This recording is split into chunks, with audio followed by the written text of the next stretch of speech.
Hello and welcome. I'm Alex, and today I'm going to be doing a few budget upgrades for Project Lemon. Been making the most of the good weather and having a bit of a sort out in the shed, and that brought me around to probably one of my next little projects, and that was that when I bought the carry it came with some roof bars. I eventually got hold of those from the previous owner after being promised them for God knows how long, but I'll show you what I've got in plan for it. Now, these are the bars, and this is all the spare wood. I got this free. It's bed slats, and I was just wondering what to do with it. I've used it on some of the other parts of the build for framework, and then I had this genius idea. You got roof bars there and you've got wood. Why not make a slatted wooden roof rack? So that's what I'm going to do. This is what it's going to look like roughly. I've measured the ends of the bars so they're equal on all sides. Then what I'll do is I'll measure the distance between the back and the front, same on the other side, so everything's all equal. And then what I'll have to do is work out the exact gap in between the bars so that they'll all be equal as well, and then I'll get them all drilled and cut to size.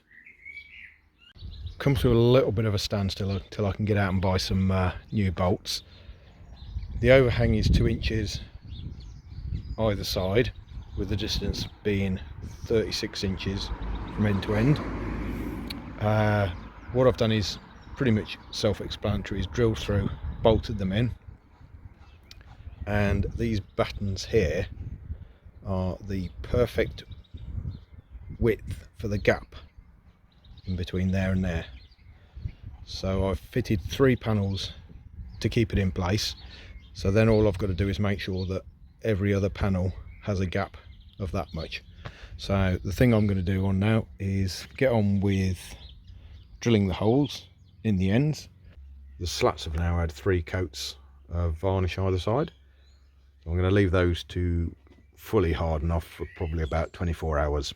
And now I'm going to turn my attention to the actual roof bars themselves.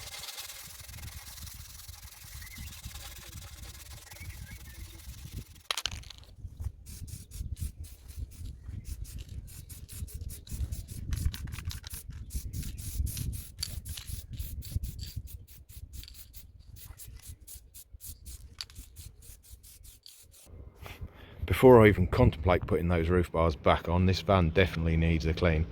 But don't worry, I won't bore you with that. Nothing but the best for this carry. Well, that's a much cleaner roof. But I'm now detecting an awful lot more rust. Some of this is looking quite nasty as well. So that's going to have to go high up on my list. That's filler.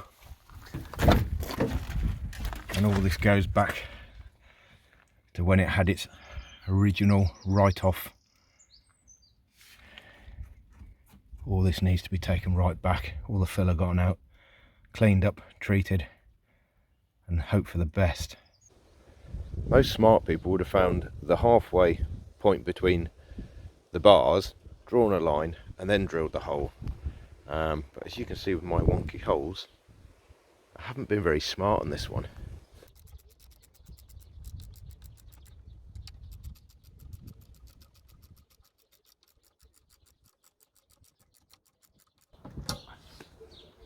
Last one done.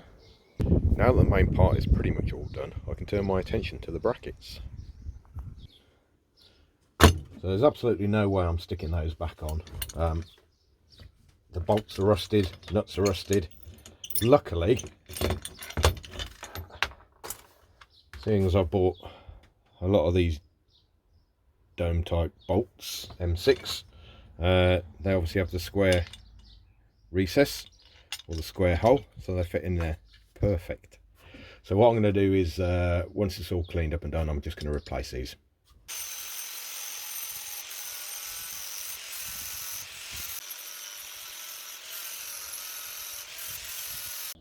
Total cost was about £12, which was for the bolts only. Really pleased. And now I'm going to turn my attention to what I'm hoping is going to be successful part 2 of the budget build.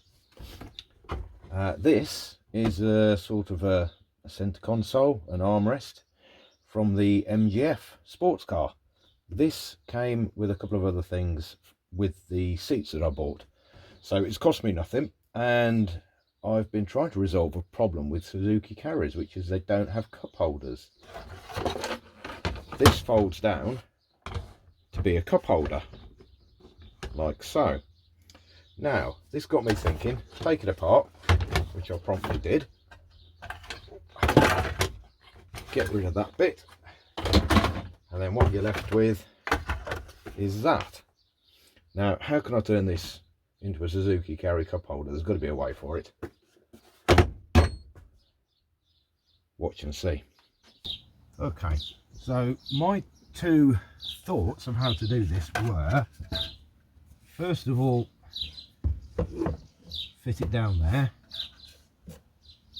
cut the cup holders out, then cut a hole in there and mount them in there, which I quite like, but when you're driving it's a bit of a reach.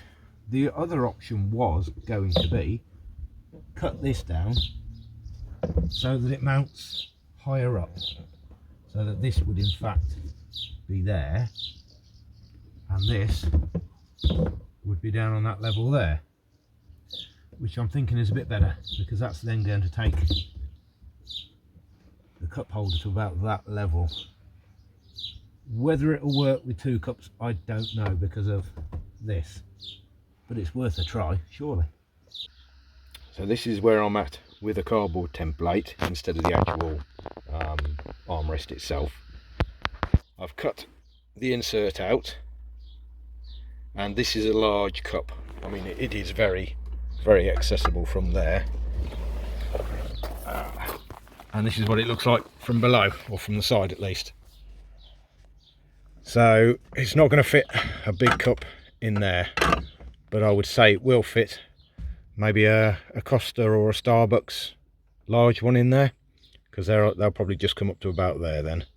The only thing is obviously the heat would go up there, which possibly wouldn't be that brilliant, but we will wait and see. So the next plan of action is going to be measure up very carefully the armrest that's going to fit there and start cutting parts of it off to try and fit that. So I'm just going to have to do it in increments so I don't cock it up too much.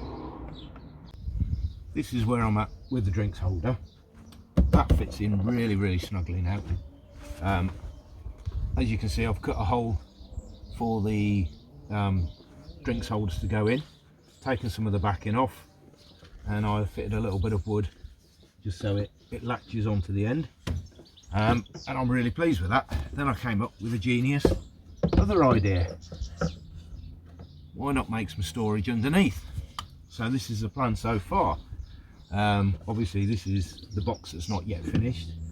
That will then fit in like so, famous last words, like so. So I've gone a little bit out of control with this centre console now. Really pleased with it. Wedges in nicely. Put some feet on the bottom just to raise it up, so that when the top part is fitted on, it's a bit of an interference fit. It just really wedges in tightly and nothing moves. So what I'm going to do now, give it a coat of black paint, and then I've got some rubber liner that I'll cut and put in there, and then we're almost ready to go then. I've cut access holes around the side on either end, so we can put our money or our travel sweets or our phone chargers in there. You know, you just never know what you might need. Probably a toolkit and a carry. So that's now completed. I did initially paint it, but I decided I just didn't like the look of it, so I decided to cover it with some of this old stretch carpet material. I just think it blends in a little bit better, looks a little bit more factory. And I'm leaving these, I'm not fixing these in, so that way if I do need to get down there I can do. And I've covered the base of it with some rubber sheeting as well. So I'm really pleased with the way it turns out. I haven't been able to find a Costa cup to see whether that'll fit in there okay, but I think it probably will. But again, the main thing is passenger can hold their drink, can't they, at the end of the day? They're not going to get fined for it. So hope you enjoyed this video, hope you found it useful. If you liked it, give us a like. If you didn't like it, give us a like, and consider subscribing to my channel anyway. Thanks for watching. Catch you on the next one.